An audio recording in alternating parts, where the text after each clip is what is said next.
Logan Wilson extended in the Bengals. Well, training camp continues to roll on. The latest from Logan Wilson, who talked right here after signing that 4-year extension, and much more on a busy weekend at Paycor Stadium.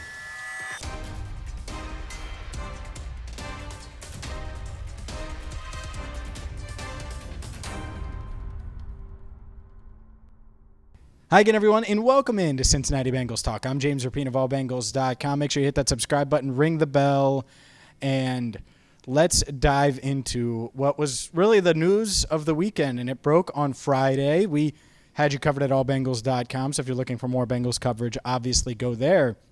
Logan Wilson agrees to a 4-year deal worth up to $37.25 million with the Bengals. He's under contract through 2027, so that 4 years is on top of his 4th year of his rookie deal, which is this season. And look, this was great news to me. The fact that you're able to keep a guy that's homegrown, he's 27 years old, should be in the prime of his game, the peak of his powers over the next few seasons. Obviously, the Bengals Super Bowl window is wide open. And I know there's been a lot of talk, and rightfully so, about the loss of Jesse Bates and Von Bell, but the Bengals have now kept both of their top linebackers. I didn't think they'd be able to keep Jermaine Pratt and Logan Wilson. They keep both guys, reasonable contracts for both. They're both under contract now for at least the next 3 seasons. You can throw Trey Hendrickson in that mix, Sam Hubbard in that mix.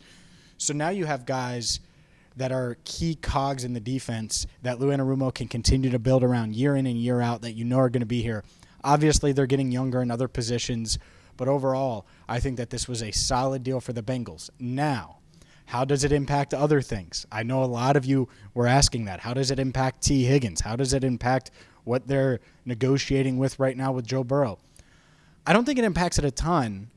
I do think it cancels out a potential deal for DJ Reader, an extension for Reader. Maybe I'm dead wrong on that, but I look at it and I think T is in a separate bucket than what they're looking to spend and looking to do on defense. Joe Burrow is obviously going to get his one way or the other, and certainly the Bengals would like to get that done in the near future. And I'll have an update on Burrow in just a second and some training camp updates from practice on Sunday. But overall, I don't think this is going to impact the Bengals' pursuit of signing T. Higgins to an extension.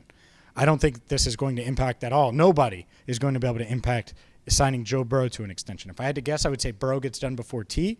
I think T is still going to be pretty tough to get done because he looks like a number 1 receiver, and he's going to want to get paid like a number 1 receiver, and there's going to be probably high guarantees. Is he willing to sign a 3-year deal? Do the Bengals want him for 3? Do they want him for 4? I think there's a lot in there that would have to be negotiated and hammered out. Maybe they get it done. And if they can get T done, how great would that be? But keeping Logan Wilson around, I think that's a big, big get for Lou Anarumo in this defense. Make sure you check out what Wilson said today, what Lou Anarumo said today, also what Frank Pollock said today on the offensive line. And with that, let's get to the latest on training camp. And it's brought to you by Rivertown Inquiry, rivertowninquiry.com. Yes, I'm wearing a Rivertown shirt. That's a little Bearcat in honor of my University of Cincinnati Bearcats. Go Bearcats. That said, Joe Burrow not practicing, still walking through the locker room like normal. I saw him sitting at his locker today. So there's your Joe Burrow update. Not much there. I think he's improving. That's that. Outside of that, there is a quarterback battle. And to me, the past 3 practices now, Trevor Siemian has looked like the better quarterback. So we'll see when it comes to Jake Browning and Trevor Siemian. But I think Trevor Siemian has a slight edge now, had a slight edge coming into camp, lost some ground last week, was able to gain it back towards the end of the week. And obviously we have a lot to monitor. Preseason games are going to matter a ton. The joint practice against the Packers on Wednesday is going to matter a ton. That said, offensive line-wise, talked to Jonah Williams on Friday, and he said how talented this offensive line was, how he was feeling very comfortable at right tackle, and I think he looks really comfortable at right tackle. I think it's just a matter of time before he wins that camp battle, and I saw that again today. Joe Mixon had some nice blitz pickups, by the way, a couple of really nice ones. I tweeted one out. Thinking of other plays that stood out the most. T. Higgins, speaking of T, ran a slat fade, was wide open downfield, and I think the Bengals are going to move him around a bit more this year and kind of take advantage of that versatility that Jamar Chase and T. Higgins brings. You put T in the slot at times. You put Jamar in the slot at times, and it can free up the other one for a downfield player. It can get T in an advantageous matchup against a smaller nickel cornerback. Of course, he's 6'4", 220 plus, really strong, and has gotten stronger. I talked with him and asked him what's improved. He said his football knowledge and his strength. I certainly think that the strength part of it can be gauged by me from afar, and he certainly looks as strong as I've ever seen him going into this season, certainly throughout camp. So the Bengals offense, there's a lot of little question marks and nothing major. Overall, I thought it was a solid session again today. Myles Murphy flashing again. He's had a couple really nice reps, had a nice tackle on Joe Mixon in open space. Now, tackle is relative because it wasn't a complete takedown to the ground, but he did wrap up Mixon, and that wasn't Mixon's fault. There was nothing. He was the check down, and Murphy made a nice play.